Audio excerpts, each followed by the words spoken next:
Hey everyone, and welcome back to the channel. Today, we're diving into a story that feels both ancient and incredibly current. We all know Romeo and Juliet, the ultimate tale of star-crossed lovers. But what happens when you take their iconic tragedy out of fair Verona and place it into the brutal reality of a modern war zone? It's not just a thought experiment. It's a story that's playing out right now, in different corners of our world. Let's strip it back. At its core, Romeo and Juliet is about two young people who fall in love despite being on opposite sides of a bitter, senseless feud. Their families, the Montagues and Capulets, are locked in a cycle of violence that's poisoned their entire city. Love, in this context, isn't just a personal feeling. It's a radical act of rebellion. It's a challenge to the hatred that everyone else has accepted as normal. Now, fast forward to the 21st century. Think about the conflicts we see on the news every single day. Wars between nations, civil wars tearing countries apart,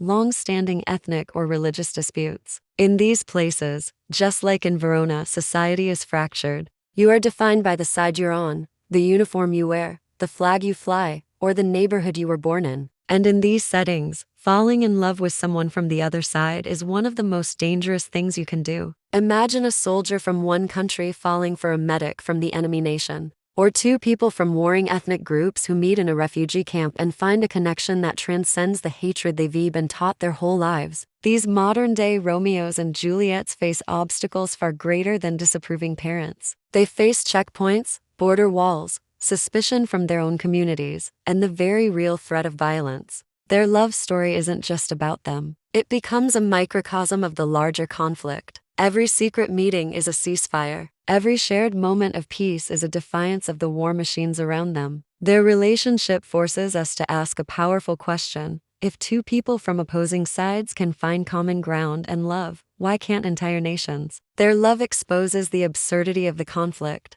The hatred that seems so absolute and all-consuming is shown to be a construct, something that can be overcome by a fundamental human connection. But just like in Shakespeare's play, these stories rarely have simple, happy endings. The world of war is not built for love. The pressures are immense. Their own families and friends, deeply entrenched in the conflict's ideology, might see their love not as a beautiful thing, but as a betrayal. How can you love one of them? They'll ask. After everything they've done to us? The lovers are often forced to choose between their love, their family, and their people. It's an impossible choice. The character of Friar Lawrence is crucial here. He's the one who sees the potential for love to heal the rift. In our modern parallel, this role is often played by humanitarian workers, journalists, or peace activists. These are the people who operate in the gray zones, who believe in a shared humanity and try to build bridges. They might help the lovers communicate, try to find them a safe haven, or document their story, hoping it might inspire others. But like Friar Lawrence, their plans are often fragile and can be shattered by the chaos and unpredictability of the conflict. A sudden escalation, a missed message, a closed border, it's the modern equivalent of a letter that never arrives. And let's not forget Tybalt, Juliet's hot-headed cousin, the embodiment of blind hatred. In any modern conflict, you'll find countless Tybalt's radicals, extremists, people so consumed by the ideology of war that they can't see the humanity in their enemies. They are the ones who perpetuate the cycle of violence. A modern Tybalt might expose the lovers on social media, report them to the authorities, or carry out an act of violence that makes any hope of reconciliation impossible. They are the enforcers of the feud, ensuring that the lines of division remain firmly drawn. The tragedy of Romeo and Juliet is ultimately a tragedy of failed communication and bad timing, all set against a backdrop of pointless violence. The same is true for their modern counterparts. A text message that doesn't go through because of a network shutdown. A rendezvous point that becomes a battleground overnight.